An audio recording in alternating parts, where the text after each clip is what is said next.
Sometimes a man's last dollar can change his entire life. Sometimes the thing everyone else throws away becomes your greatest treasure. In a dusty Old West town, a poor cowboy with nothing but hope in his pocket buys a battered old donkey for just $1 at a livestock auction.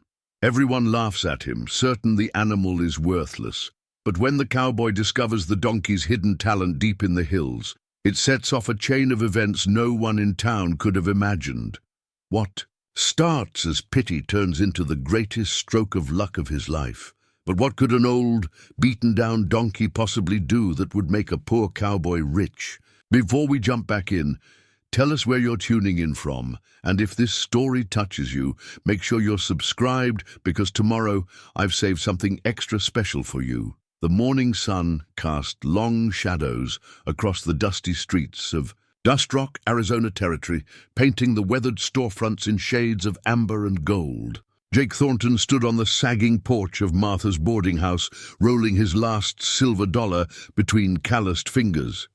The coin caught the light as it turned, and he wondered if his father would have been ashamed to see him now. 35 years old, broke, and down to his final hope. The worn leather saddle hanging in his small room upstairs told the story of better days. Hand-tooled by his father's own hands, it bore the Thornton brand burned deep into the cantle. Samuel Thornton had been a man of substance once, owner of the Triple T Ranch that sprawled across 3,000 acres of good grazing land. He'd built that spread from nothing, arriving in the territory with nothing but determination and a young wife who believed in his dreams. Jake had learned to rope and ride on that saddle before he could properly walk. His earliest memories were of sitting behind his father, small hands gripping the horn while they rode the range at dawn, checking cattle and mending fences. Samuel had big plans for his son, expansion to the north pastures, maybe even a partnership with the Territorial Cattlemen's Association. The Triple T was going to be an empire, something to pass down through generations of Thorntons. But the drought of 1883 changed everything. 2 years without decent rain had turned the range into a wasteland. Cattle died by the hundreds, their bones bleaching white under the merciless sun. Jake watched his father age 10 years in 10 months, the proud shoulders stooping under the weight of impossible debt. The banks came calling with their papers, and their polite threats, and piece by piece, the Triple T disappeared. Samuel Thornton died the week after they lost the last of the land. Some said from a broken heart. Jake suspected it was shame that killed him, shame at failing to leave his son the legacy he'd promised. The old man's final words were an apology Jake had never wanted to hear. "I'm sorry, son. I should have been smarter. Should have saved. Something for the hard times." Now Jake lived in a cramped room above Martha's boarding house on Main Street, taking whatever work he could find. He'd loaded freight wagons, mucked stables, even swept floors at the Silver Dollar Saloon when times got desperate. The townspeople who once tipped their hats to the Thornton name now looked at him with a mixture of pity and awkward politeness. He was yesterday's news, a reminder that fortune could turn faster than a spooked horse. Martha Henderson was one of the few who still treated him with genuine respect.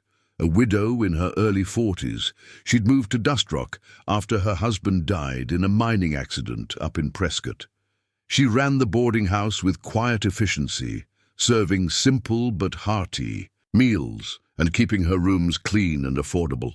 Her graying brown hair was always pinned back in a practical bun, and her green eyes held the kind of understanding that came from her own share of hardship. "You're up early again," she said, stepping onto the porch with a cup of coffee in her hands. Steam rose from the cup, carrying the rich aroma that made Jake's empty stomach clench with hunger. He'd skipped breakfast to save the nickel. Couldn't sleep much, he admitted, pocketing the silver dollar. "Been thinking about the auction today." Martha settled into the rocking chair beside him, her work dress rustling softly. "Any particular reason you'd want to watch folks buy animals you can't afford?" Jake managed a rueful smile. "Maybe I just like torturing myself." The truth was more complicated. He'd heard there might be work helping to load the sold livestock onto wagons, maybe earn enough for a decent meal and pay Martha what he owed on his room. She'd been patient about the back rent, but he saw the worry in her eyes when she thought he wasn't looking. Running a boarding house was no easy business, especially in a town that was slowly dying. Dustrock had been bustling once, back when the territorial railroad was supposed to come through. The speculation had driven property values sky high, and businesses had sprouted like desert flowers after a rare rain. But the railroad changed its route at the last minute, choosing to run through Tombstone instead, and Dustrock was left to wither. Half the buildings on Main Street stood empty now, their windows staring blank-eyed at the passing tumbleweeds. "Doc Williams stopped by yesterday," Martha said carefully. "He was asking about you." Dr. Edmund Williams had been the town physician. For 20 years, a scholarly man in his 60s who'd come west for his health and stayed for the work. He'd been a friend of Jake's father and had delivered Jake into the world. Of all the townspeople, Doc was the only one who still called him by his childhood nickname. "Let me guess," Jake said. "He wants to offer me charity work again." He mentioned needing help organizing his medical supplies, said he'd pay fair wages. Jake appreciated the offer, but charity disguised as employment still stung his pride. He'd rather starve than take handouts from people who remembered when the Thornton name meant something. "I'll think about it." Martha nodded, understanding the stubborn streak that ran through him like a vein of ore through rock. It was the same pride that had driven his father to refuse help even when the ranch was failing. Sometimes Jake wondered if that pride was a blessing or a curse. Sheriff Tom Hayes rode past on his morning patrol, touching the brim of his hat to Martha and giving Jake a respectful nod. Hayes was a fair man who'd worn the badge for 8 years, keeping the peace in a town that rarely offered much trouble anymore. He'd known Jake since boyhood and had never treated him differently after the family's fall from grace. The sound of hammering echoed from across the street, where old Pete Kowalski was making repairs to his general store. Pete had been struggling, too. Most folks were these days, but he kept working with the dogged determination of a man who'd survived worse times. His store was one of the few businesses still thriving, mainly because he extended credit to neighbors and friends, trusting in their eventual good fortune. As the morning progressed, Jake watched the town come alive with its usual slow rhythm. Mrs. Patterson swept her porch and watered her struggling garden. The blacksmith fired up his forge, preparing for another day of shoeing horses and mending tools. Children played in the dusty streets, their laughter a bright counterpoint to the general air of quiet resignation that seemed to hang over Dustrock like heat shimmer. "The auction starts at noon," Martha said, finishing her coffee. "Will you be there?" Jake fingered the silver dollar in his pocket one more time. "I reckon so. Might as well see what all the excitement's about." What he didn't tell her was that he'd been harboring a foolish hope all week. Maybe, just maybe, there would be something at that auction he could afford, something that might help him start over. A tool, perhaps, or a piece of equipment he could use to offer services around town.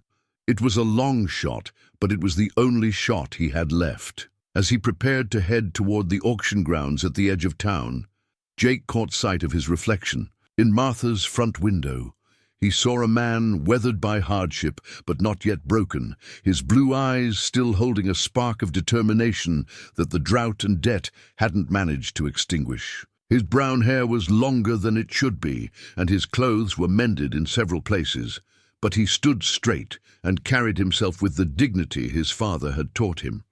The worn leather saddle upstairs wasn't just a reminder of what he'd lost. It was a promise of what he might still become. Today felt different somehow, charged with possibility like the air before a thunderstorm. Maybe it was just desperate thinking, but Jake allowed himself to hope that his luck might finally be ready to change. After all, sometimes a man's greatest fortune came from the most unexpected places. The livestock auction was held in a makeshift arena behind Kowalski's store, where weathered fence posts formed a rough circle around a patch of packed earth. By the time Jake arrived. A decent crowd had gathered. Ranchers from the surrounding area, townspeople with money to spend, and speculators hoping to find bargains in Dustrock's economic troubles. The autumn air carried the mingled sense of dust, livestock, and the excitement that always accompanied such events. Jake positioned himself near the back, leaning against the fence where he could watch without drawing attention. His silver dollar felt heavy in his pocket, a constant reminder of his precarious situation. Around him, men discussed breeding lines and market prices with the easy confidence of those who had money to spend. Auctioneer Bill Rawlings climbed onto a wooden crate that served as his platform, his voice carrying across the gathering with practiced authority. "Gentlemen and ladies, welcome to today's livestock auction. We've got some fine animals for sale, so let's not waste daylight." The first animals brought forward were prime stock, healthy cattle with glossy coats, sturdy draft horses that drew appreciative murmurs from the crowd, breeding bulls that commanded serious money. Jake watched the bidding with a mixture of admiration and melancholy, remembering when he'd been one of the men raising his hand to call out prices. Mayor Hutchins stood near the front with his usual air of self-importance, bidding aggressively on a pair of matched bay geldings. Beside him, Bank President Silas Cromwell examined each animal with the calculating eye of a man who understood the value of everything and the worth of nothing. These men had prospered while others struggled, buying up distressed properties and consolidating their power in the territory. "Next up," Rawlings announced, "we have Lot 17, a mature Jenny approximately 20 years of age." Jake's attention sharpened as two men led a small burro into the circle. The animal was a sorry sight. Grey coat dulled with age and poor care, ribs visible beneath rough hair, a pronounced limp in her left rear leg. Old scars marked her flanks, and one ear was notched, probably from a long-ago encounter with barbed wire. But what struck Jake most were her eyes, dark, intelligent, and somehow dignified, despite her obvious hardship. The crowd's reaction was immediate and unkind. Laughter rippled through the gathering, accompanied by derisive comments about the worthless old nag, and speculation about why anyone would even bother to auction such a pathetic creature.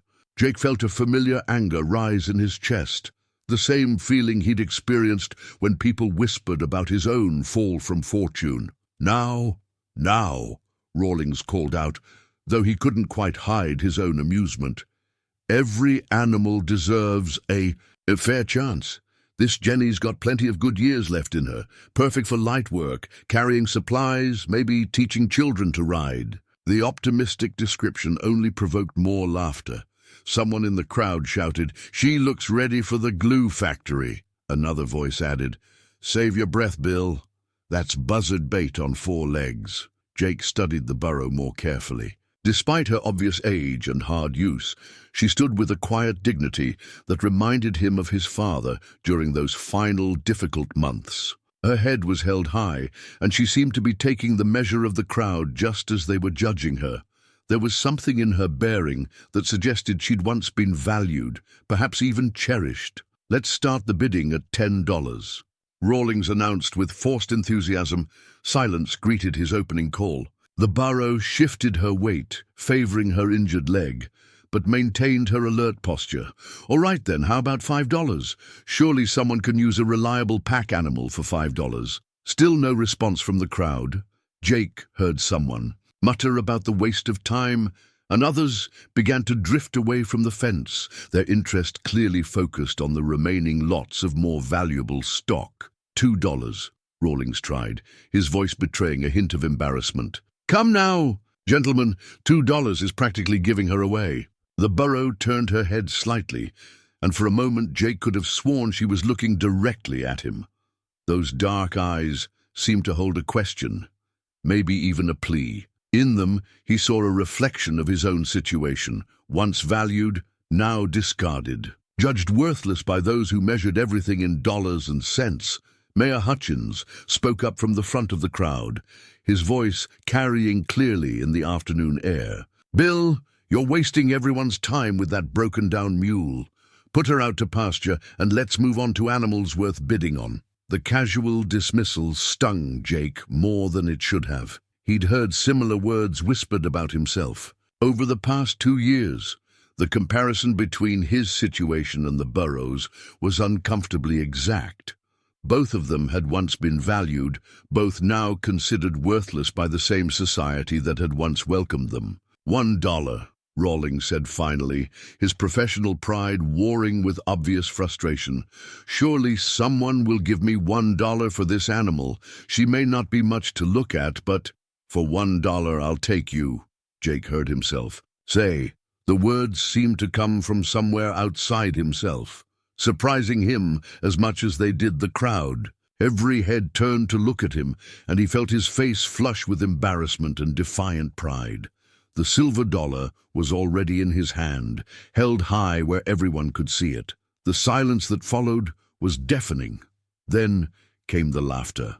Not the good-natured chuckling that had accompanied earlier jokes, but the cruel, pointed laughter reserved for those who'd clearly lost their minds. Mayor Hutchins shook his head in theatrical disbelief, while Cromwell made some comment to his companion that Jake couldn't hear, but could easily imagine. "Thornton's finally cracked," someone said, not bothering to lower his voice. "Bad enough. He lost the ranch. Now he's throwing away money on dead animals." "Guess we know why he's living in a boarding house," another voice added. "Man's got no sense at all." Rawlings, professional to the end, banged his gavel 3 times. "Sold to Jake Thornton for $1. Next lot," but Jake was no longer listening. To the auctioneer. He made his way through the crowd, acutely aware of the stares and whispered comments that followed him. Some faces showed simple amusement. Others displayed the uncomfortable mixture of pity and superiority that he'd grown to hate. A few people, like Doc Williams, watched him with concern rather than mockery, but even their kindness felt like salt in an open wound. When he reached the burrow, she looked up at him with what seemed like gratitude. Up close, he could see that, despite her age and obvious hardships, she was alert and aware. Her injuries were old ones that had healed crooked but solid. Someone had cared for her once. There were traces of good grooming beneath the neglect, and her hooves, though overgrown, showed signs of previous attention. "What's her name?" Jake asked the handler, a grizzled ranch hand who'd been charged with managing the livestock. "Don't rightly know," the man replied. "She belonged to old Pete Martinez up in the hills. When he died 3 months back, she went wild. Took us a week to catch her for the auction." He handed Jake a frayed rope halter. "She's gentle enough, but Lord knows what you plan to do with her." Jake accepted the halter and gently slipped it over the burro's head. She submitted without resistance, though he noticed her watching him carefully as if taking his measure. "What do you think, girl?" he said softly. "Ready to see what comes next?" As they walked away from the auction grounds, Jake was acutely aware of the attention they drew. The laughter had died down, replaced by the kind of pointed stares usually reserved for public spectacles. He heard Mayor Hutchins telling someone, "Mark my words, that animal will be dead within a month, and Thornton will be out his last dollar." But Jake was surprised to find that he didn't care as much as he'd expected. Walking beside the burrow, he decided to call her Bessie, after his grandmother's favorite horse. He felt something he hadn't experienced in a long time. It wasn't exactly hope, but it was close. For the first time since losing the ranch, he'd made a choice based on something other than desperation or pride. That evening, as he settled Bessie in the small lean-to behind Martha's boarding house, Jake shared his meager dinner with his new companion. She ate the bread and dried apple slices with obvious appreciation, and when he spoke to her, she responded with alert attention that suggested real intelligence. "Well, girl," he said, scratching behind her notched ear, "I guess we're both starting. Over? Don't know what tomorrow brings, but at least we'll face it together." Bessie looked at him with those wise, dark eyes, and Jake had the strangest feeling that she understood every word. The first few days with Bessie passed quietly enough. Martha had agreed to let Jake stable the burrow behind the boarding house. In exchange for taking on additional chores, splitting wood, hauling water, and helping with the heavier cleaning tasks that were becoming difficult for her to manage alone. It was honest work that allowed Jake to keep his pride while providing for his new companion. Bessie proved to be an ideal lodger. She was quiet, clean, and seemed grateful for the regular meals and shelter. Jake fashioned a rough lean-to against the back wall of the boarding house using scrap lumber he'd found around town, creating a cozy space where she could rest out of the weather. During the day, he'd take her on walks through the surrounding area, partly for exercise and partly because he'd grown to enjoy her company. It was on these walks that Jake first noticed something unusual about his four-legged friend. 3 days. After the auction, they were wandering through the foothills east of town when Bessie suddenly stopped and began pawing at the ground with her front hoof. Jake pulled gently on her lead rope, thinking she might have stepped on something sharp, but she resisted his guidance and continued her strange behavior. She scratched at the earth with increasing intensity, her ears pricked forward with obvious excitement. "What's got into you, girl?" Jake asked, bending down to examine the spot that had captured her attention. The ground looked no different from anywhere else, rocky soil covered with sparse grass and the occasional prickly pear cactus. But when Jake knelt and brushed away the loose dirt where Bessie had been pawing, he felt moisture beneath the surface. Digging deeper with his hands, he found the soil was damp several inches down, even though it hadn't rained in weeks. Curious, Jake used a flat rock to dig a small hole. Within minutes, water began to seep into the depression, clear, cool water that tasted sweet when he cupped it in his palm. It was a tiny spring, probably seasonal, but enough to provide drinking water for small animals in the area. "Well, I'll be," Jake murmured, looking at Bessie with new interest. "How did you know that was there?" The burro just gazed back at him with those intelligent eyes, as if to say the answer should be obvious. But Jake dismissed the incident as coincidence. Burros were desert animals after all. They probably had keen instincts for finding water. 2 days later, the coincidence theory became harder to maintain. They were exploring a different area, following a dry creek bed that wound through a landscape of red rocks and stunted juniper trees. Bessie seemed particularly alert during this walk, stopping frequently to sniff the air or examine the ground. Jake let her set the pace, enjoying the peaceful afternoon and the way the late sun painted the rocks in shades of gold and crimson. Without warning, Bessie veered away from the creek bed and headed toward a weathered outcropping of stone. She pressed her nose against the rock face and began scratching at its base with obvious excitement. This time, Jake paid closer attention to her behavior. The rock formation looked ordinary enough, layers of sandstone and limestone that had been exposed by centuries of wind and water erosion. But when Jake examined the area where Bessie was focused, he noticed something that made his pulse quicken. There, in a vein of quartz that ran through the darker stone, were unmistakable traces of silver ore. It wasn't much, just a few flecks of metal visible in the natural crystal formation. But Jake had grown up around mining country and knew what he was seeing. This outcropping would never make anyone rich, but it was definitely mineralized. More importantly, it was the kind of formation that often indicated larger deposits nearby. "Bessie," Jake said slowly, "how did you know this was here?" The burro looked at him with what could only be described as satisfaction, then turned and began walking back toward town, as if her work for the day was complete. That evening, Jake sat at the small table in his boarding house room, sketching a rough map of the areas they'd visited. Using a stub of pencil he'd borrowed from Martha, he marked the locations where Bessie had shown unusual interest. The water source got a small circle, the mineral outcropping a square. It wasn't much to go on, but it was a start. Over the next week, Jake began testing his theory more systematically.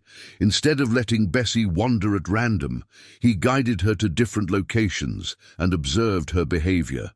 The results were remarkable and increasingly undeniable. Near the old Murphy homestead, abandoned since the drought, Bessie located 3 separate water sources that Jake verified by digging test holes. At the base of Copper Hill, she found traces of what looked like iron ore. Most impressively, she led him to a depression behind the livery stable where underground water had collected, creating a natural reservoir that could be easily accessed with a shallow well. Jake began to feel like he was living in a dream. The implications of Bessie's ability, if it really was an ability and not just a series of lucky guesses, were staggering. Water was life in the desert, and mineral deposits meant potential wealth. If Bessie could reliably locate both, she was worth far more than all the healthy cattle and fine horses that had sold at the auction. But Jake was a careful man, made cautious by hard experience. Before he allowed himself to believe fully in what he was seeing, he decided to conduct one final test. He would blindfold himself and let Bessie lead him to see if her apparent talent held up under controlled conditions. On a cloudy Thursday morning, Jake tied a bandana over his eyes and took hold of Bessie's lead rope. "All right, girl," he said. "Quietly, if you really can do what I think you can do, show me." For the next hour, Bessie led him through terrain he couldn't see but could feel beneath his boots. Rocky ground, sandy washes, gentle slopes, and flat hardpan. She moved with purpose, never hesitating at intersections or pausing to reconsider direction. Finally, she stopped and began her familiar pawing routine. When Jake removed the blindfold, he found himself standing beside a cluster of barrel cacti in an area he'd never visited before. Where Bessie had been scratching, he discovered not just one water source, but what appeared to be the entrance to a small cave system. Cool air flowed from the opening, carrying the unmistakable scent of underground water. His hands trembling slightly, Jake lit a match and peered into the cave mouth. The flickering light revealed a natural chamber with walls that sparkled with mineral deposits. More importantly, the sound of running water echoed from somewhere in the depths. "Sweet Mary and Joseph," Jake whispered, the match burning down to his fingers. "Bessie, what have you found?" The burrow nuzzled his shoulder gently, as if pleased with his reaction. In that moment, Jake understood that his life had just changed in ways he couldn't yet comprehend. The animal that everyone had considered worthless possessed a gift that could transform not just his own fortunes, but potentially the fate of everyone in Dustrock. As they walked home in the fading afternoon light, Jake's mind raced with possibilities and concerns.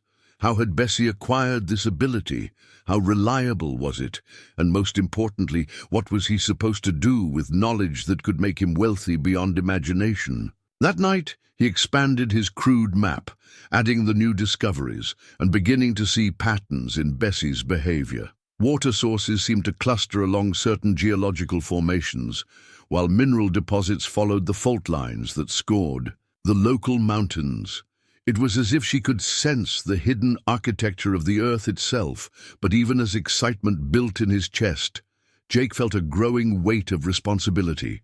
He'd learned from his father's mistakes about the dangers of greed and overreach. Whatever came next, he would need to be smarter than Samuel Thornton had been. He would need to protect both himself and Bessie from the kind of attention that could destroy them both. The worn map spread before him on the table, marked with symbols only he understood, represented more than just geographical knowledge. It was a testament to the bond between a desperate man and a discarded animal, and the mysterious ways that fortune sometimes chose to smile on those who showed kindness when kindness cost them everything. Jake's growing certainty about Bessie's abilities was matched by his curiosity about her past. The ranch hand at the auction had mentioned that she'd belonged to Pete Martinez, an old prospector who died 3 months earlier. Jake had heard of Martinez in passing. Folks said he was a bit eccentric, spending his days wandering the hills with his burro, always convinced he was on the verge of striking it rich.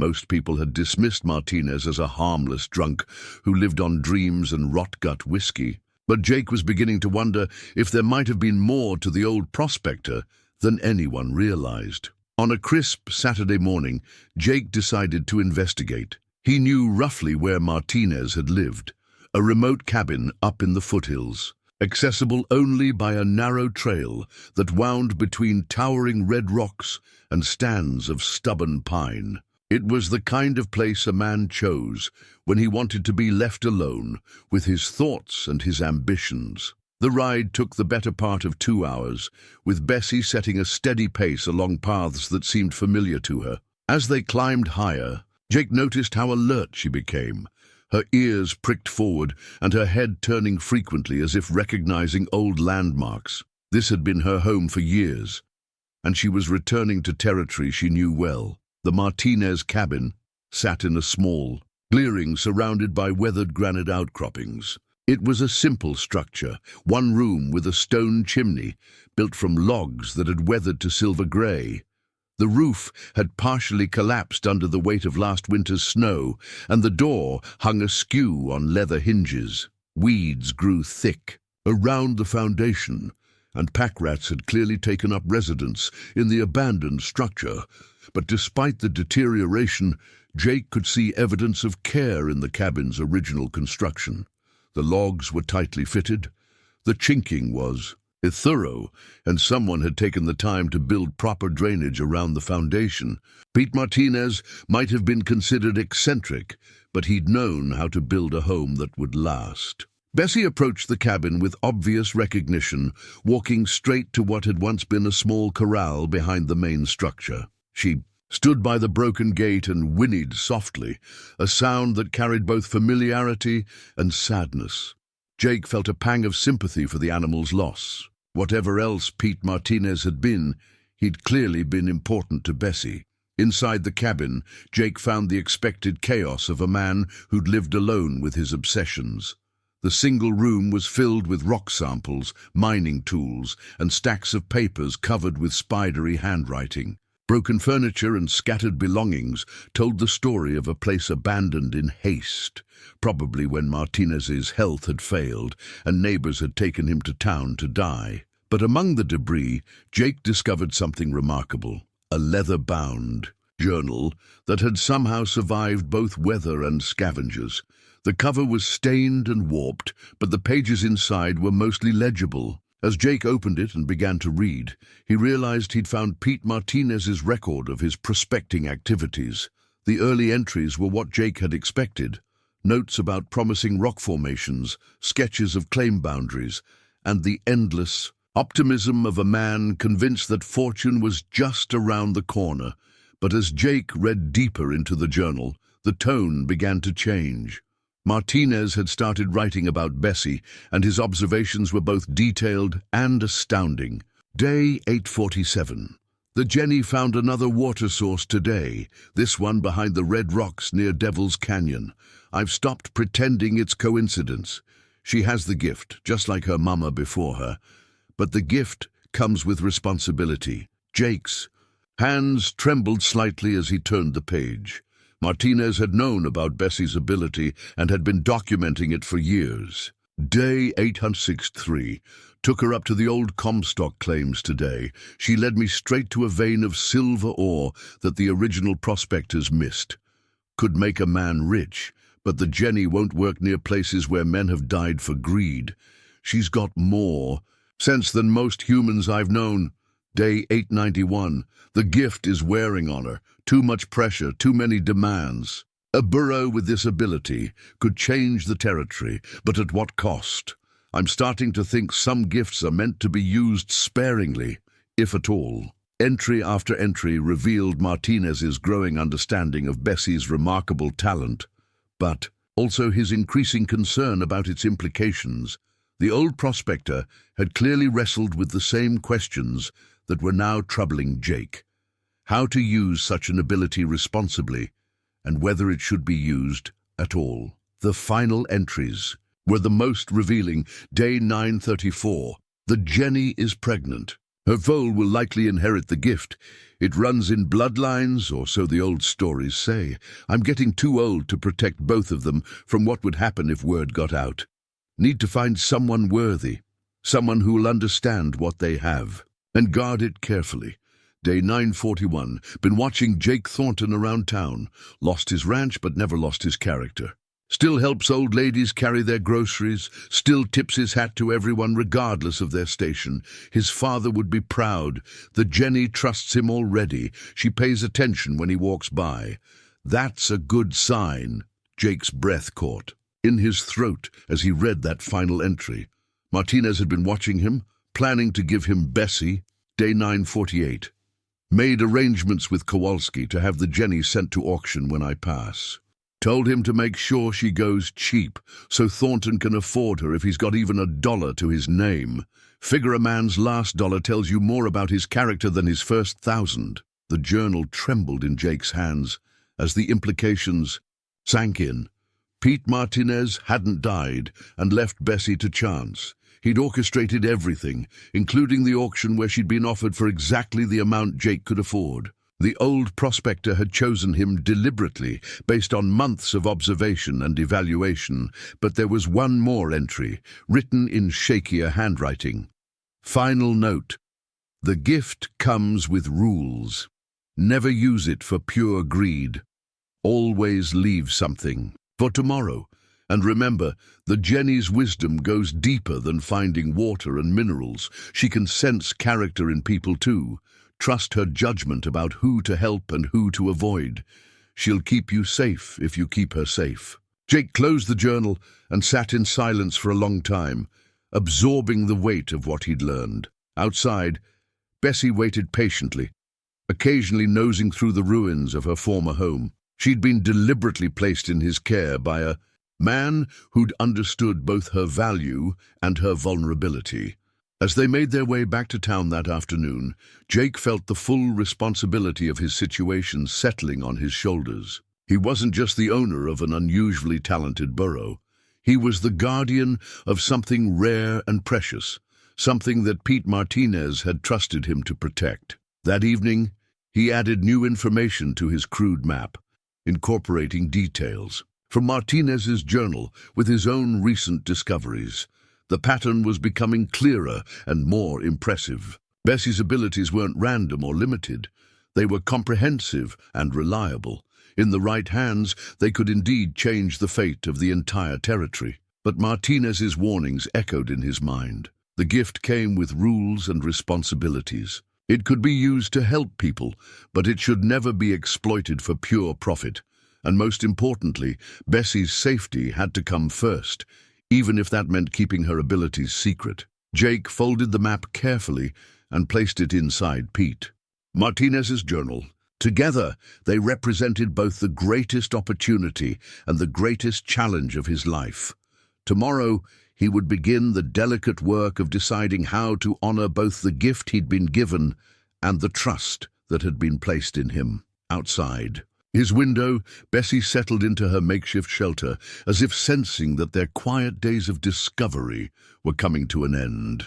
Whatever happened next, their lives would never again be as simple as they'd been during these first precious weeks together. The telegram arrived on a Tuesday morning, crackling through the wires that connected Dustrock to the outside world, with news that would change everything.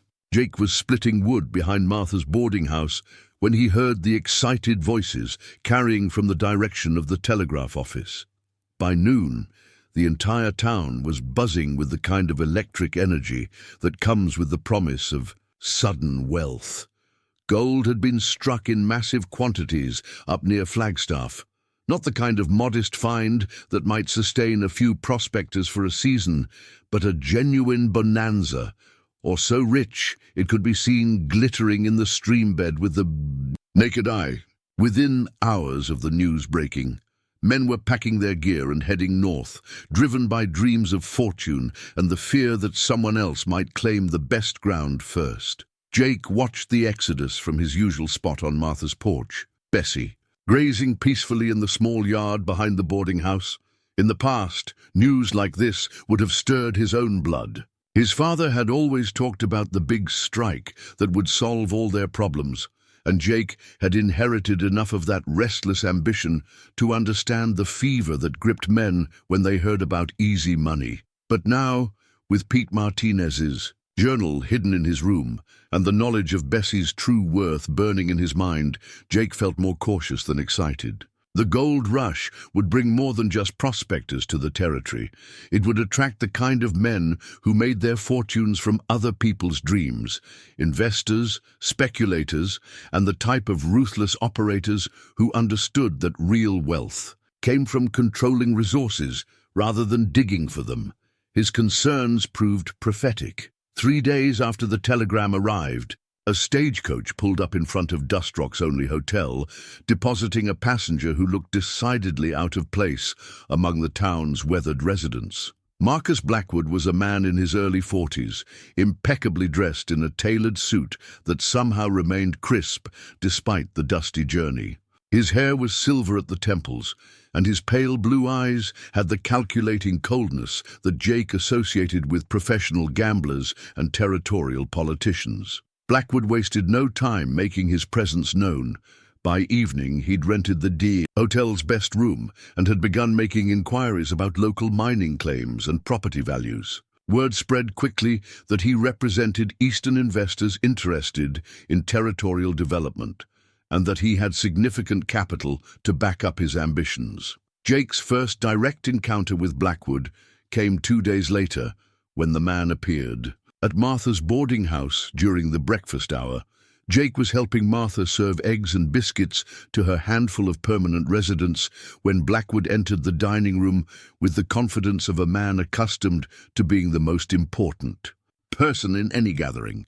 "Good morning," Blackwood said, his voice carrying a cultured accent that marked him as an educated Easterner. "I'm looking for a Mr. Jake Thornton. I understand he's a resident here." Martha looked up from the coffee pot she was carrying, her expression guarded. "May I ask what business you have with Mr. Thornton?" "Business of a potentially profitable nature," Blackwood replied smoothly. "I represent investors who are interested in local resources. Mr. Thornton's recent purchase at the livestock auction has come to my attention." Jake felt his stomach clench with sudden worry. How had word of his modest transaction traveled to the attention of Eastern speculators? He set down his coffee cup carefully, buying time to think. "I'm Thornton, though I can't imagine what interest my borough would be to investors." Blackwood's smile was thin and calculating. "May I sit? This is a conversation best held in comfort." Without waiting for permission, Blackwood pulled out a chair and settled himself at Jake's table. Up close, Jake could see that despite his refined appearance, the man had cold, predatory eyes that reminded him of the hawks that circled over dying cattle. "I make it my business to understand the resources of any territory where my clients might invest," Blackwood began, adjusting his cufflinks with practiced precision. "When I heard about a man purchasing a borough that others considered worthless, I became curious. In my experience, smart men don't spend their last dollar on something unless they see value that others have missed. Sometimes a man just takes pity on a suffering animal," Jake replied carefully. "Perhaps, but I've also heard interesting stories from young Tommy Hutchins about walks in the foothills and remarkable discoveries. Children do love to tell tales, don't they?" Jake's blood ran cold. Tommy must have talked despite his promise to keep quiet. The boy probably hadn't meant any harm, but children had no understanding of the dangers that loose talk could create. "I'm afraid I don't know what you're referring to," Jake said evenly. Blackwood leaned back in his chair, his expression suggesting he was enjoying this verbal chess match.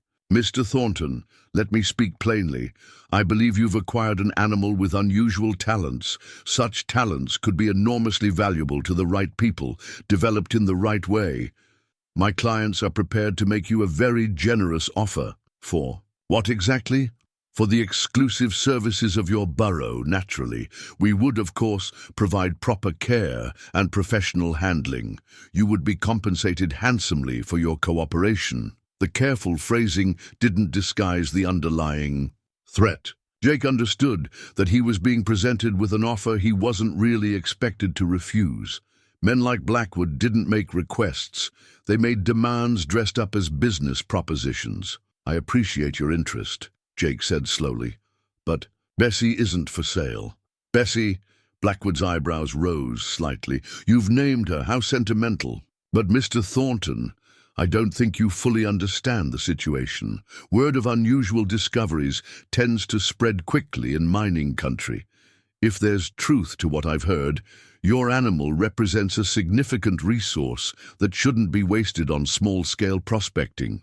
And if I prefer small-scale prospecting, Blackwood's smile became sharper, then I would regret that we couldn't reach a mutually beneficial agreement. Such a shame when valuable resources aren't developed to their full potential. The implied threat hung in the air between them like smoke from a gun barrel. Jake understood that he was being given a choice: cooperate willingly or face whatever pressure Blackwood was prepared to apply. I'll need time to consider your offer, Jake said finally. Of course, but don't take too much time.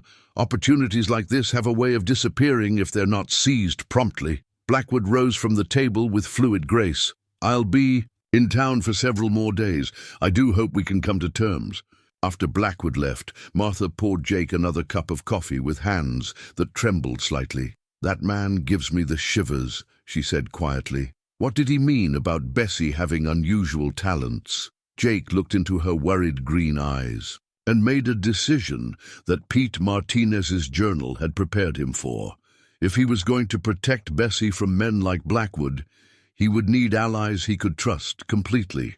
Martha, he said quietly, there are some things about Bessie that I need to tell you, things that could put us all in danger if the wrong people find out. Over the next hour, Jake told Martha everything, about Bessie's abilities, about Pete Martinez's journal, about the discoveries they'd made in the hills. Martha listened without interruption, her expression growing more amazed and more concerned with each revelation.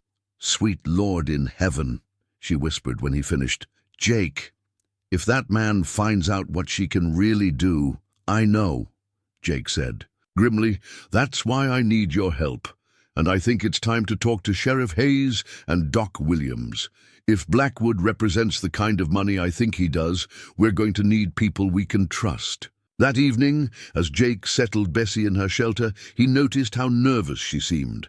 The burro kept looking toward the street, her ears swiveling at every sound. Pete Martinez had written that she could sense character in people, and Jake wondered if she'd picked up on the same predatory quality in Blackwood that had set his own instincts on edge. Easy, girl, he murmured, stroking her neck. We'll figure this out. I won't let anyone hurt you. But even as he spoke the words, Jake wondered if he'd be able to keep that promise. Marcus Blackwood was clearly a man with resources and connections that reached far beyond Dust Rock. If he decided to take Bessie by force or legal maneuvering, would a poor ex-rancher have any chance of stopping him?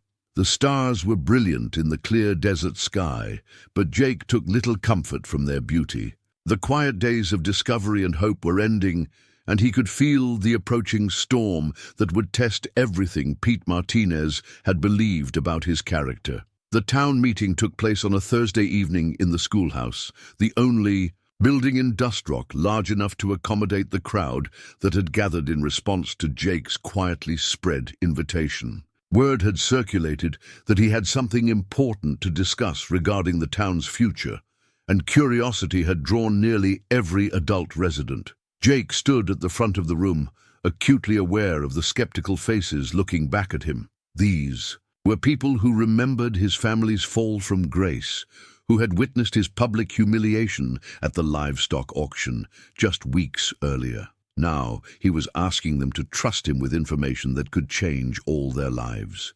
Sheriff Hayes sat in the front row, his weathered face thoughtful but encouraging.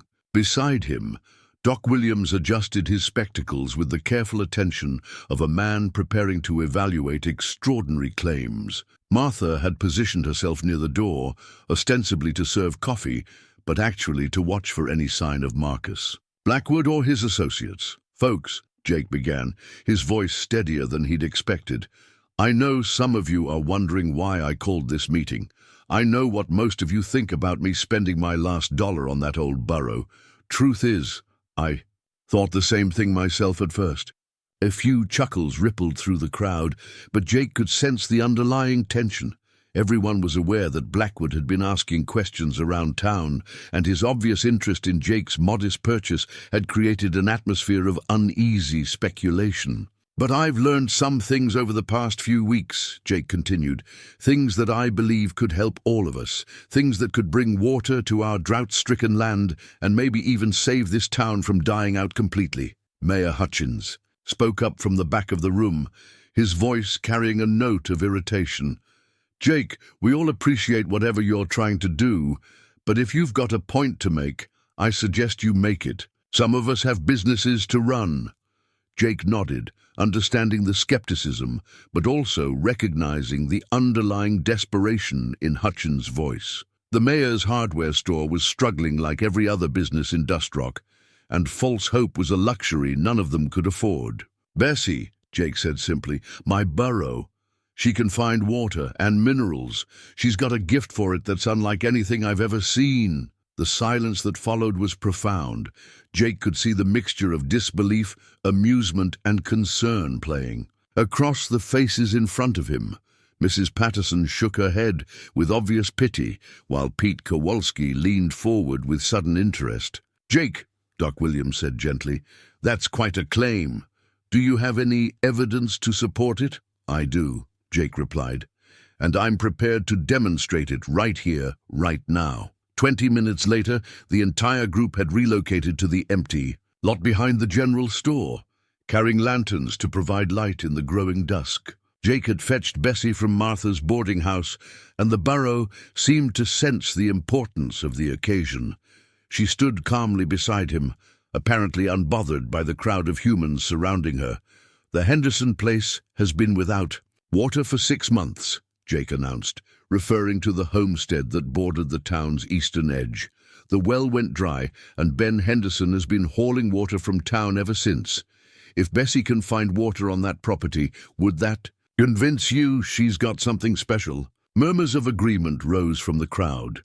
The Henderson water shortage was common knowledge, and several attempts by professional well diggers had failed to locate new sources. Jake led Bessie to the Henderson property, the crowd following at a respectful distance. Under the light of a dozen lanterns, the burrow began her systematic exploration of the yard.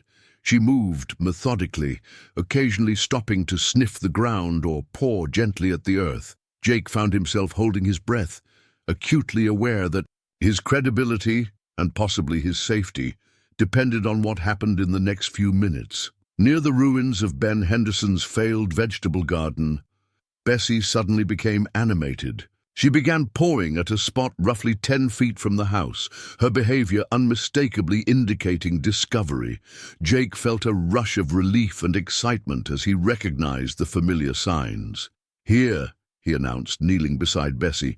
"She says, there's water here." Sheriff Hayes stepped forward with a shovel he'd brought from his office. "Only one way to find out," he said pragmatically, and began to dig. The first few shovelfuls revealed only dry earth, and Jake felt his confidence waver. But as Hayes continued digging, the soil became increasingly damp.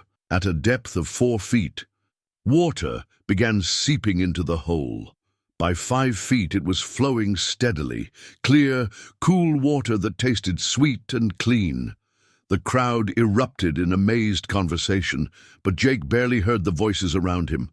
He was watching the faces of his neighbors, seeing wonder replace skepticism, and understanding that his life had just changed irrevocably. Ben Henderson, who had been summoned from his house by the commotion, knelt beside the newly discovered, spring with tears streaming down his weathered cheeks. 40 years I've lived on this land," he whispered, "and I never knew this was here." Over the next hour, as word spread and more townspeople arrived, Jake demonstrated Bessie's abilities twice more. She located a second water source behind the church and identified mineral traces near the old mining claims east of town. Each success strengthened the crowd's amazement and Jake's growing realization that he'd crossed a line from which there could be no return. Sheriff Hayes finally called for order, his authoritative voice cutting through the excited chatter. "Folks, we need to talk about what this means. If Jake's burrow can really do what we've seen tonight, word's gonna spread fast." That could bring opportunity, but it could also bring trouble. Doc Williams nodded gravely. There are men in town already who've expressed interest in Jake's animal. We need to decide how we're going to handle this situation.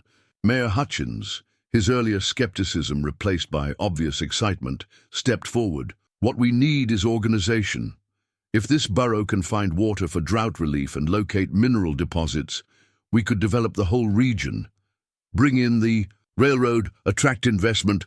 With respect, Mayor, Jake interrupted, that's not what I have in mind. I've seen what happens when people get greedy about natural resources. My family lost everything to that kind of thinking. Then what do you propose? Hutchins asked. Jake looked around at the faces of his neighbors, people who had shown him kindness when he had nothing to offer in return. I propose a partnership. I'll use Bessie's gift to help the town. Find water for drought relief, maybe. Locate some modest mineral deposits that we can develop carefully. But we do it together, and we do it right. No exploitation, no rushing to get rich quick. The discussion that followed lasted until well past midnight. There were arguments about fairness, concerns about outside interference, and practical questions about how such an arrangement would work. But gradually, a consensus emerged. Sheriff Hayes produced paper and ink from his office, and Doc Williams, with his careful handwriting, drafted a formal agreement. The document established Jake as Bessie's guardian and primary handler, while giving the town community a stake in any discoveries made on public land. Profits would be shared fairly, with priority given to essential needs like water development and drought relief. One by one, the townspeople signed the agreement, creating a bond of trust and mutual responsibility that Jake found both encouraging and daunting. As he added his own signature to the document, he thought of Pete Martinez and hoped the old prospector would approve of the choice he'd made. But even as the crowd dispersed with expressions of hope and excitement, Jake noticed Martha's worried expression. She'd been watching the streets throughout the evening, and her concern was palpable. "What is it?" Jake asked quietly as they walked back to the boarding house. "Blackwood," she replied in a low voice. "I saw him watching from across the street during part of the demonstration. He knows now, Jake. He knows what Bessie can really do." Jake felt a chill that had nothing to do with the cool night air. The partnership agreement in his pocket represented the trust and support of his neighbors, but it would be meaningless if Marcus Blackwood decided to take what he wanted by force. The battle for Bessie's future was about to begin in earnest. The legal papers arrived with the morning stage, delivered by a courier who'd ridden hard from the territorial capital. Jake was sharing breakfast with Martha and her other boarders when Sheriff Hayes appeared at the boarding house door, his face grim with the kind of expression that preceded bad news. "Jake," the sheriff said quietly, "we need to talk privately."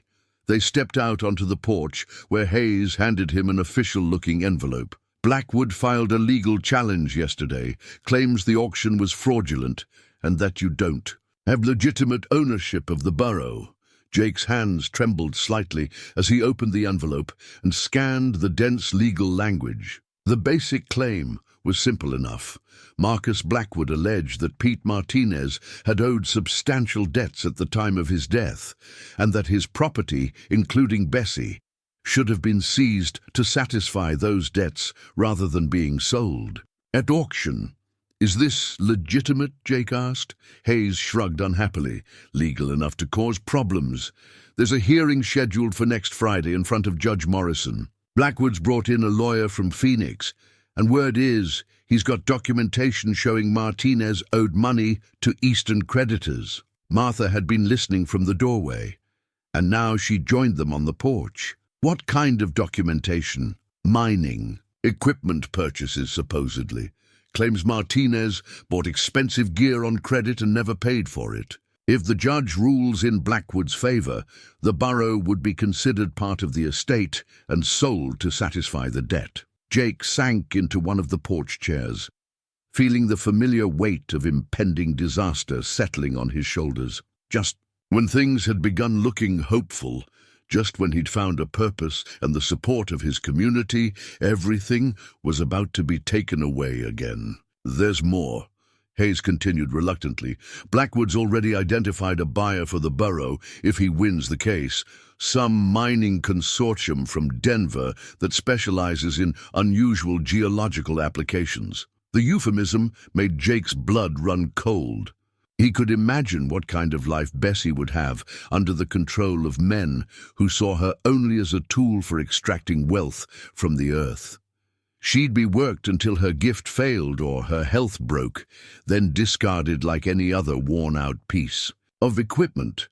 Martha was studying the legal papers with the focused attention she usually reserved for complicated recipes. Jake, do you have any documentation about Pete Martinez? Anything that might show he intended for you to have Bessie? Just his journal, Jake replied. But those are personal writings.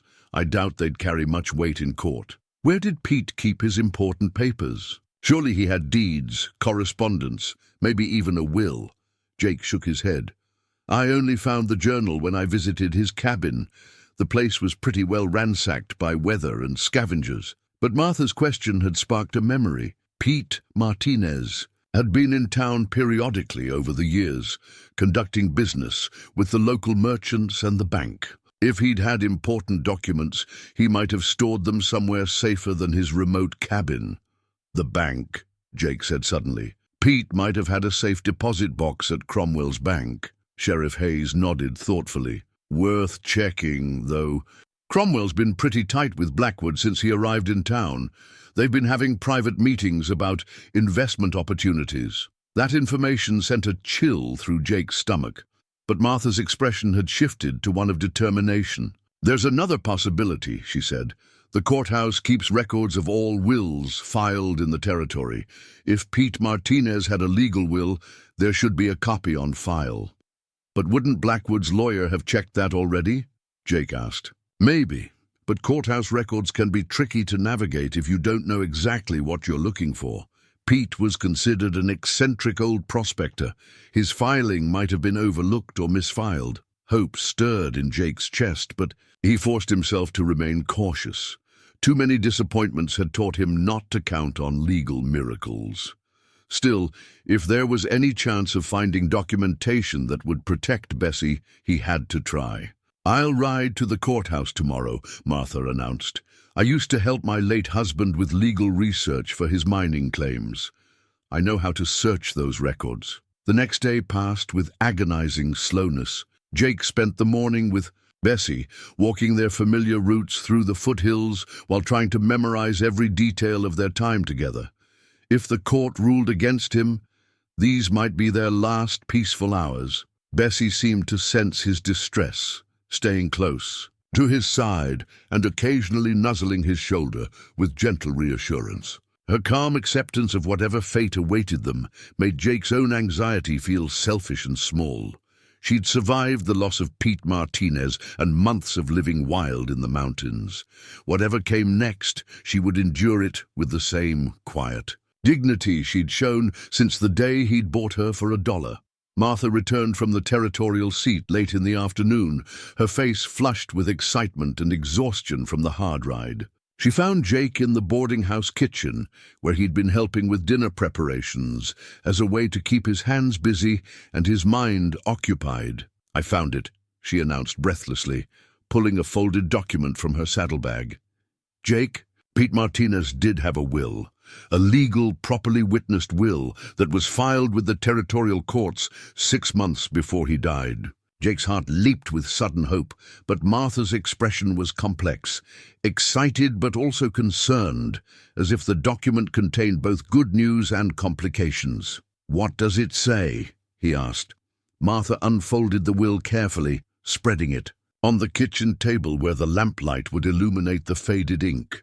It's extraordinary, Jake. Pete left everything to you, his cabin, his mining claims, all his personal property, including Bessie. Everything. But why? I barely knew the man. Read this part, Martha said, pointing to a specific section of the document.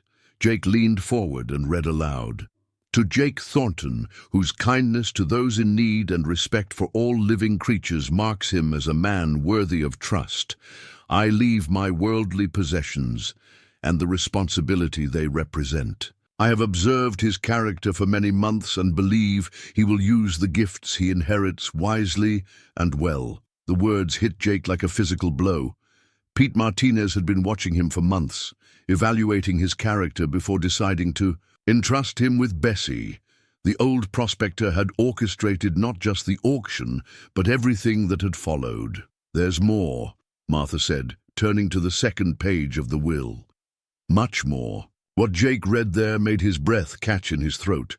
In careful, precise language, Pete Martinez had documented the location of what he described as the greatest silver deposit in the territorial history, a massive vein that he'd discovered years earlier but had kept secret, waiting for the right person to inherit it. The deposit was located in a canyon roughly 5 miles north of his cabin, hidden behind a rockfall that appeared natural but had been carefully arranged to conceal the entrance to a natural cave system. Martinez estimated that the silver ore in that single location could yield enough wealth to make Jake one of the richest men in the territory. But the will came with conditions that revealed Pete Martinez's deep understanding of human nature and the corrupting power of easy wealth. The silver could only be mined if Jake first used Bessie's gift to provide water relief for at least 5 communities suffering from drought.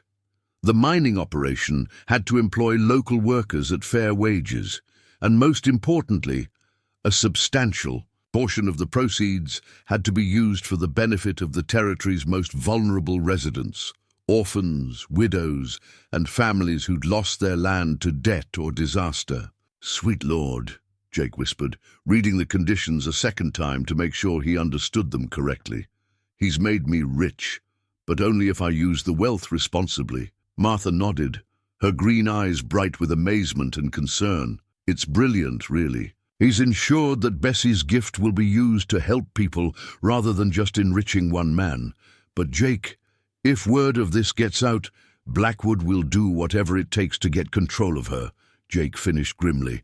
The legal challenge that had seemed like a disaster that morning now appeared in a different light.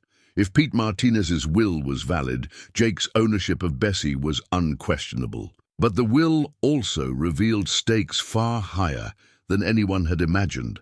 Marcus Blackwood had been interested in Bessie's water-finding ability, but access to unlimited silver wealth would drive him to far more desperate measures. As they sat in the lamplight, studying the document that would either save or doom them both, Jake understood that Pete Martinez had given him more than just wealth and responsibility. The old prospector had provided him with a test that would determine not just his future but his character. How he handled the knowledge of the silver deposit, how he protected Bessie, and how he honored the conditions of the will would determine what kind of man he truly was. Outside, storm clouds were gathering on the horizon, and Jake couldn't shake the feeling that they were a metaphor for the challenges ahead. Marcus Blackwood was about to discover that his legal challenge had failed, and desperate men with unlimited resources were capable of anything. The battle for Bessie's future was about to become a war. The court hearing lasted less than an hour. Judge Morrison, a fair-minded man who'd served the territory for 20 years, reviewed Pete Martinez's will with the thoroughness of someone who understood that legal precedent was being set. Marcus Blackwood's lawyer, a sharp-tongued professional, from Phoenix, argued passionately that the will was suspicious in its timing and convenient in its provisions. But Martha had done her research well. The will was properly witnessed, legally filed, and unambiguous in its language.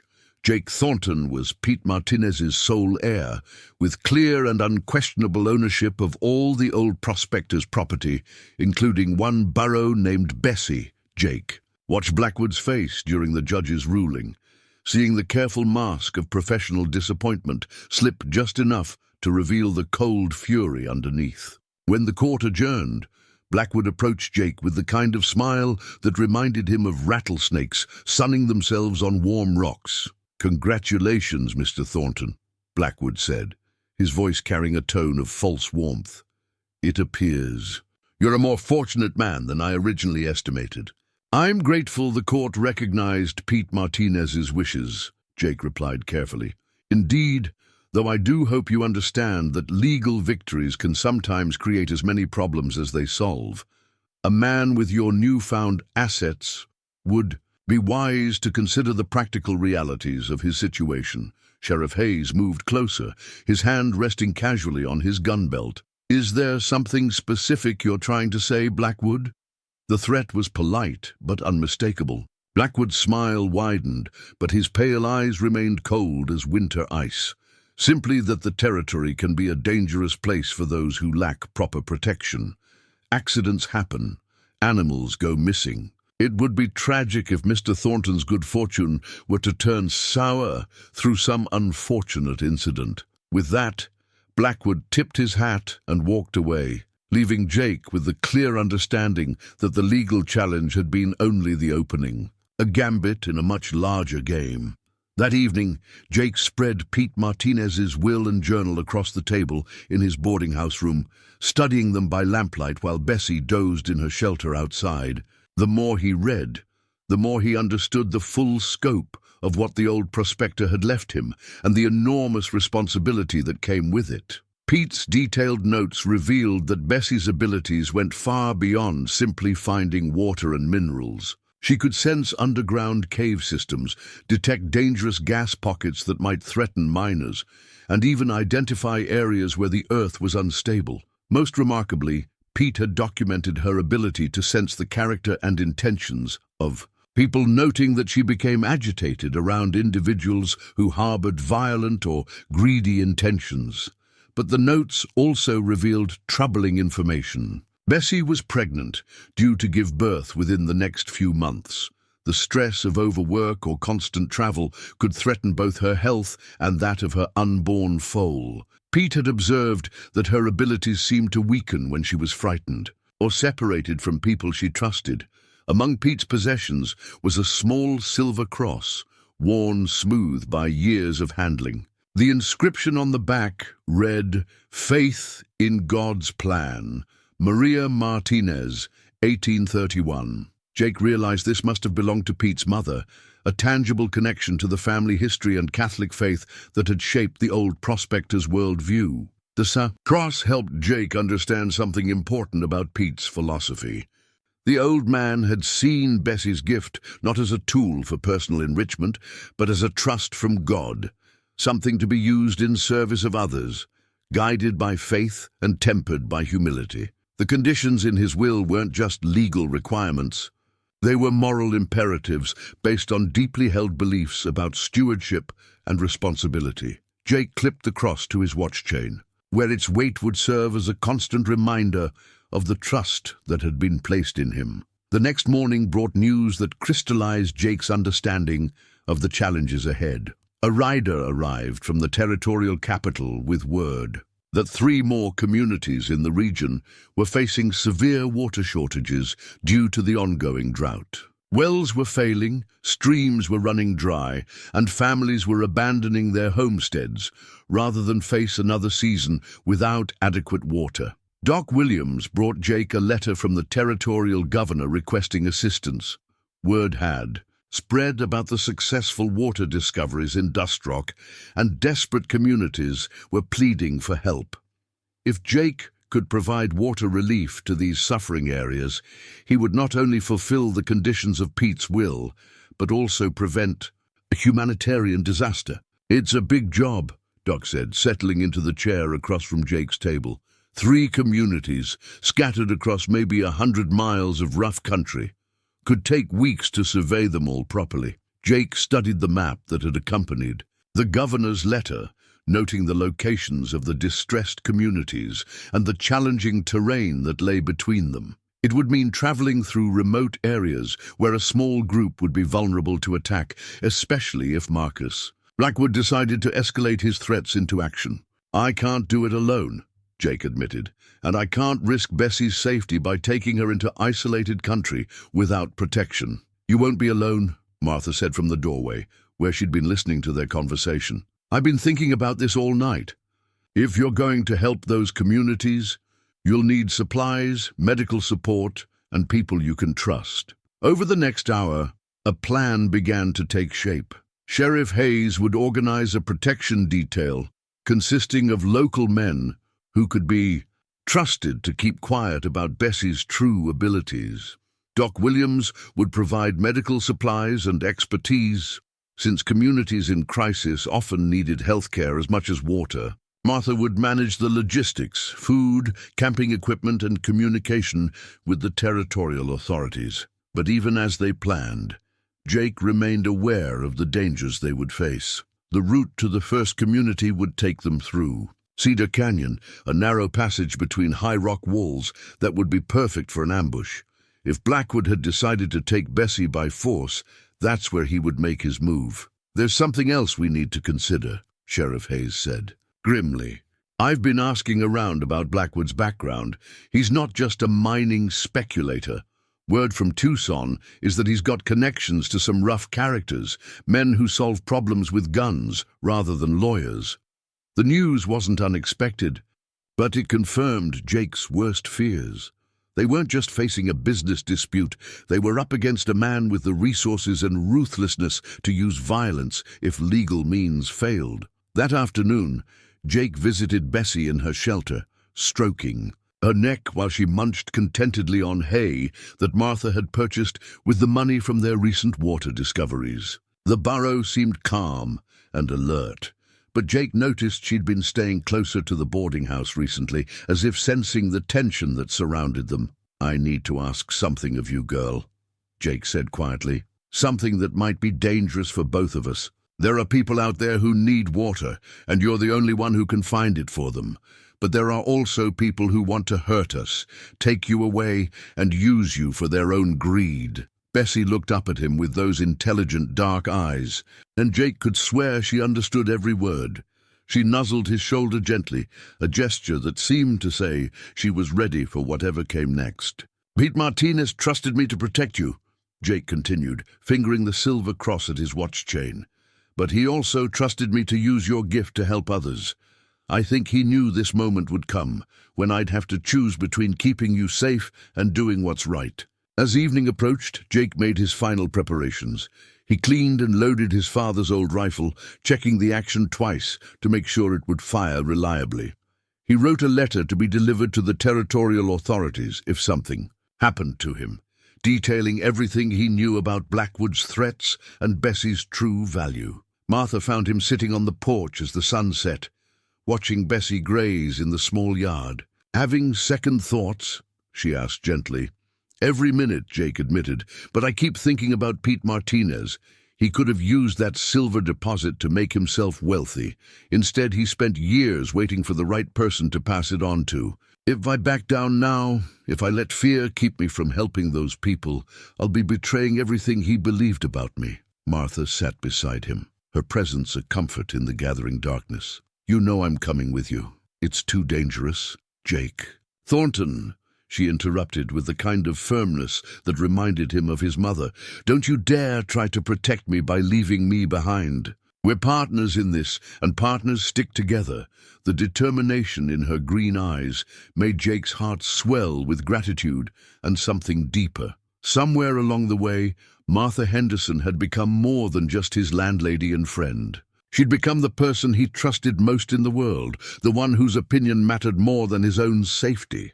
"All right," he said finally, "but we do this smart. We take enough men to discourage trouble. We stick to the plan, and we don't take unnecessary risks." "Agreed. And Jake, we're going to succeed. Those communities will get their water, Bessie will stay safe, and Marcus Blackwood will learn that some things can't be bought or stolen." As they sat together in the peaceful evening air, Jake allowed himself to hope that Martha was right. Tomorrow would bring the greatest test of his life, a journey that would determine not just their immediate future, but the kind of man he would prove himself to be. The silver cross pressed against his chest, a tangible reminder of faith, sacrifice, and the belief that sometimes doing right required risking everything you held dear. Dawn broke clear and cold over Dust Rock as Jake's expedition prepared for departure. The group had assembled in the pre-dawn darkness. Sheriff Hayes and 3 of his most trusted deputies, Doc Williams with his medical supplies, Martha with provisions for a week in rough country, and Jake with Bessie, who seemed to sense the importance of the mission ahead. Jake had spent the night studying his father's old surveyor's compass, a brass instrument that Samuel Thornton had used to map the boundaries of the Triple T Ranch. The compass had been one of the few possessions Jake had managed to save when they'd lost the ranch, and now it seemed fitting that it would help guide them to their destiny. The needle pointed steadily north, toward the first community that needed their help, but Jake understood that their true direction was toward a confrontation that would determine everything. Bessie stood quietly in her travel harness, alert but calm. Jake had fashioned better equipment for her from leather and hardware purchased with their recent earnings, a comfortable pack saddle and lead rope that wouldn't chafe during long days of travel. She wore it all with the patience of an animal, who understood that hard work lay ahead. "Everyone knows the plan," Sheriff Hayes said quietly as they made final preparations. "We stick together, keep our eyes open, and don't take chances. If there's trouble, protecting Jake and the burrow comes first. The water relief is important, but it won't matter if we don't survive to deliver it." The ride to Cedar Canyon took most of the morning, with the group maintaining a steady pace across terrain that grew increasingly rugged as they left the settled areas behind. Jake rode beside Martha, both of them mounted on horses borrowed from the livery stable, while Bessie trotted alongside with the effortless gait that could cover miles without tiring. As they approached the canyon entrance, Bessie's behavior began to change. Her ears swiveled constantly, and she kept looking toward the high rock walls that flanked their route. When they reached the mouth of the canyon, she stopped completely and refused to move forward despite Jake's gentle encouragement. They'd been waiting for. The gunfight erupted with sudden, shocking violence. Sheriff Hayes and his deputies had positioned themselves well, using the settlement's buildings and equipment for cover. The first volley from Blackwood's men sent splinters flying from wooden structures and raised clouds of dust from the dry ground. Jake dove behind a water trough, pulling Bessie down beside him as bullets whined overhead. Martha had taken cover behind the newly dug well, and Jake saw her helping. Mary Henderson and the other settlement women moved their children to safety inside the sturdiest building. Doc Williams crouched beside them, his medical bag ready for the wounded he knew would follow. The battle quickly developed into a deadly game of cat and mouse, with both sides using the settlement's scattered buildings and equipment for protection. Blackwood's men had the advantage of numbers and professional training, but Hayes's deputies knew the terrain and were fighting to protect their community. Deputy Miller cried out as a bullet caught him in the shoulder, spinning him around behind the grain storage building where he'd taken cover. Doc Williams immediately began crawling toward him, keeping low to avoid the crossfire that seemed to come from every direction. Jake fired his father's old rifle carefully, trying to pin down one of Blackwood's gunmen who had taken position behind a broken wagon. The man was dangerously close to the building where the families were sheltering, and Jake knew that if he advanced any further, innocent people would be in his line of fire. As the gunfight continued, Jake realized they were slowly being outflanked. Blackwood's men were spreading out, using their superior numbers to surround the settlement. Soon, they'd have clear shots at anyone trying to defend the community. That's when Bessie surprised everyone. The burrow had been huddled beside Jake throughout the battle, trembling with fear, but staying close to the man she trusted. But as the situation grew more desperate, something in her seemed to change. She lifted her head, her ears pricking forward with sudden alertness, as if she'd sensed something that the human combatants had missed. Without warning, Bessie broke free from Jake's protective grasp and trotted directly toward the rocky outcropping that overlooked the settlement. Jake called after her in alarm, but she ignored him completely, moving with the purposeful determination that he'd learned to recognize when she was responding to her mysterious gift. "What's she doing?" Martha called out during a brief lull in the shooting. Jake watched in amazement as Bessie began pawing at the base of the rock formation, just as she did when she found water or minerals. But this time, her behavior seemed different, more urgent, more focused. She was pawing at a specific spot where the rocks seemed precariously balanced. Understanding flashed through Jake's mind like lightning. "She's trying to cause a landslide," he shouted. "Everyone get back!" Bessie pawed harder at the rocky base, her hooves striking stone with increasing force. The sound carried clearly across the settlement, and Jake saw Blackwood's men pause in their firing, uncertain what the strange noise meant. Then the rocks began to move. What followed was like watching a mountain fall. The carefully balanced stones that Bessie had identified as unstable gave way in a thunderous cascade that sent tons of rock tumbling down into the area where 3 of Blackwood's gunmen had taken position. The landslide didn't kill them, but it trapped them effectively, cutting off their line of retreat and eliminating them from the fight. The remaining 2 gunmen, suddenly facing overwhelming odds, threw down their weapons and raised their hands in surrender. But Marcus Blackwood wasn't finished. Drawing a silver-plated pistol from beneath his coat, Blackwood spurred his horse directly toward Jake and Bessie, his face twisted with the kind of fury that comes from having one's carefully laid plans destroyed by a burrow. "If I can't have her," Blackwood snarled, raising his weapon, "then no one can." Jake stepped between Blackwood and Bessie, his rifle coming up to his shoulder in one smooth motion. The 2 men faced each other across 20 yards of dusty ground, each knowing that only one of them would walk away from this confrontation. "This ends now, Blackwood," Jake called out, his voice steady despite the adrenaline coursing through his system. "Yes, it does," Blackwood replied, and fired. The shot went wide, Blackwood's horse shying at the sound of gunfire. Jake's return shot was more accurate, catching Blackwood in the shoulder and spinning him out of his saddle. The silver pistol went flying, and Blackwood hit the ground hard, his expensive clothes finally showing the dirt and damage that matched his character. Sheriff Hayes and his deputies moved in quickly, surrounding the wounded man and securing his. "Surrender!" The battle was over, but Jake barely noticed the activity around him.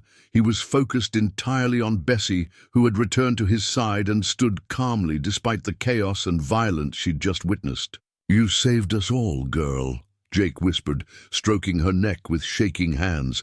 "That was the bravest thing I've ever seen." Bessie nuzzled his shoulder gently, as if to say that protecting the people she cared about was simply what anyone would do in such circumstances. In that moment, Jake understood that Pete Martinez had been right about more than just her abilities. He'd been right about her character. As the dust settled and the wounded were tended, Jake pulled the small golden nugget from his pocket and looked at it in the fading light. It was beautiful, but it paled in comparison to the loyalty and courage of the remarkable animal who had found it for him. Some treasures, he realized, couldn't be measured in dollars and cents. 6 months later, Jake stood on the steps of the newly built community center in Dust Rock, watching the steady flow of water from the Pete Martinez Memorial Well that had become the heart of their transformed town. The well's ornate stone construction featured a bronze plaque that read, "In memory of Pedro Martinez, prospector and friend who understood that the greatest treasures are those we share with others." The changes in Dust Rock were remarkable. Where once there had been empty storefronts and struggling businesses, now there were signs of prosperity and hope. The railroad had indeed rerouted through their town, drawn by the reliable water supply and the growing reputation of the territory's most successful water-finding operation. New families arrived weekly, drawn by stories of the community where cooperation had triumphed over greed. Martha emerged from the community center, carrying the ledger where she meticulously recorded their water-finding activities. As Jake's wife of 3 months, she had become his partner in every sense, managing the business side of their operations with the same efficiency she'd once brought to running the boarding house. "The territorial governor's letter came this morning," she said, handing Jake an official envelope. "They want our help with water relief in 3 more communities up near Prescott." Jake opened the letter, noting the respectful tone that such communications had taken since word spread about their success in bringing water to more than a dozen drought-stricken settlements. The territorial authorities no longer saw him as a failed rancher with a questionable claim to a borough's abilities. They recognized him as the man who had prevented a humanitarian disaster through careful, ethical use of a remarkable gift. "What do you think?" Martha asked. "It's a long trip and Bessie's still nursing her foal." Jake looked toward the comfortable stable they'd built behind their new house, where Bessie was indeed tending to the small burro that had been born 2 months earlier. The foal, whom they'd named Hope, already showed signs of inheriting her mother's unusual talents. Just last week, she'd led Jake to a small cache of silver coins that previous residents had buried and forgotten during the Apache troubles of the 1870s. "We'll wait another month," Jake decided. "Hope needs more time with her mother, and Bessie deserves a proper rest." The decision reflected the philosophy that had guided all of Jake's choices since that day at the Henderson settlement. Pete Martinez's conditions in his will had taught Jake that sustainable success came from patient, responsible management of resources. Whether those resources were water, minerals, or the remarkable abilities of a gifted animal, the silver deposit that Pete had described in his will had indeed proven to be as rich as promised. But Jake had approached its development with careful deliberation, hiring local workers at fair wages and limiting extraction to sustainable levels. The profits were substantial but not overwhelming, enough to ensure security for his family and community, but not so much as to attract the kind of dangerous attention that had brought Marcus Blackwood to their door. Blackwood himself was serving a 10-year sentence in the territorial prison for attempted robbery and assault with deadly weapons. His hired gunmen had received shorter terms in exchange for testimony about their employer's criminal activities. The mining consortium he'd represented had quietly withdrawn from the territory, apparently deciding that legitimate business ventures were less risky than association with convicted criminals. Sheriff Hayes approached from across the town square, his badge glinting in the afternoon sun. The lawman had become one of Jake's closest advisors, helping to navigate the complex legal and political challenges that came with managing resources that could affect the entire territorial economy. "Jake," Hayes called out, "got a telegram from Phoenix. That new Territorial Mining Commission wants to meet with you next month about establishing official guidelines for unusual prospecting methods." Jake smiled at the diplomatic phrasing. Word of Bessie's abilities had spread throughout the territory, but by mutual agreement, officials referred to her talents in the vaguest possible terms. It was better for everyone. If the full extent of her gift remained somewhat mysterious, "Schedule it for after we get back from the Prescott trip," Jake replied. "I want to make sure we've got enough successful projects under our belt to demonstrate that we're serious about responsible development." As the afternoon progressed, Jake found himself walking the familiar streets of Dust Rock, amazed by the transformation that had taken place. Where once there had been an atmosphere of quiet desperation, now there was energy and optimism. Children played in streets that were no longer dusty, thanks to the abundant water supply. Gardens flourished where once only sagebrush had grown. Doc Williams hailed him from the porch of his expanded medical practice, where he was treating patients from 3 counties who came seeking his expertise. The prosperity that water discovery had brought to the region had allowed communities to support proper health care for the first time in years. "Jake," Doc called, "Mrs. Patterson's arthritis is acting up again. She's been asking if Bessie might be able to find that mineral spring you mentioned, the one with the therapeutic waters." Jake nodded, making a mental note to visit the elderly woman who had shown him kindness during his hardest days. Another of Pete Martinez's insights had proven true. Bessie's gift extended beyond simple water and mineral detection. She seemed able to locate springs with specific properties, medicinal waters, springs that ran cold even in summer, sources that never failed even during the worst droughts. As evening approached, Jake made his way home to the comfortable house he and Martha had built on the site where his father's ranch house had once stood. The property had come back on the market when the bank found a more profitable use for its resources, and Jake had been able to purchase it at a fair price with the profits from their early water-finding successes. The house was modest but well built, with a large window in the kitchen that looked out over the stable where Bessie and Hope grazed in their paddock. Martha was preparing dinner when Jake arrived, and the aroma of her cooking filled the kitchen with the kind of domestic contentment he'd never thought he'd experience. "Good day?" Martha asked, rising on her toes to kiss his cheek. "Every day's good when you're doing work that matters," Jake replied, meaning it completely. After dinner, they sat on their porch as the sun set behind the mountains, watching Bessie and her foal in the twilight. The burrow had adapted well to her life as the territory's most famous water finder, but Jake knew she was happiest during quiet moments like this, when she could simply be a mother tending to her young. Pete Martinez's silver cross hung from Jake's watch chain, a constant reminder of the faith and sacrifice that had brought him to this moment. The old prospector had understood something that Jake was still learning.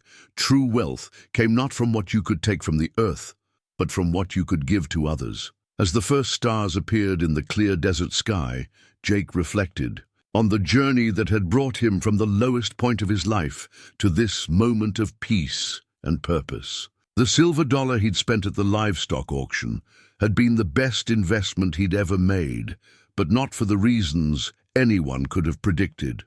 In buying a burrow that others considered worthless, he'd discovered not just her remarkable abilities, but his own capacity for growth, leadership, and love. The man who had failed as a rancher had succeeded as something far more important, a guardian of precious gifts and a steward of his community's future. Tomorrow would bring new challenges and opportunities. There were more communities that needed water, more families that could benefit from the resources that Bessie could help them find. But tonight, sitting beside the woman he loved and watching over the animal who had changed his life, Jake Thornton was exactly where he belonged. Sometimes, he reflected, the most valuable things in life came disguised as burdens or failures. Sometimes what looked like an ending was actually the beginning of something far better than anything you dared to imagine.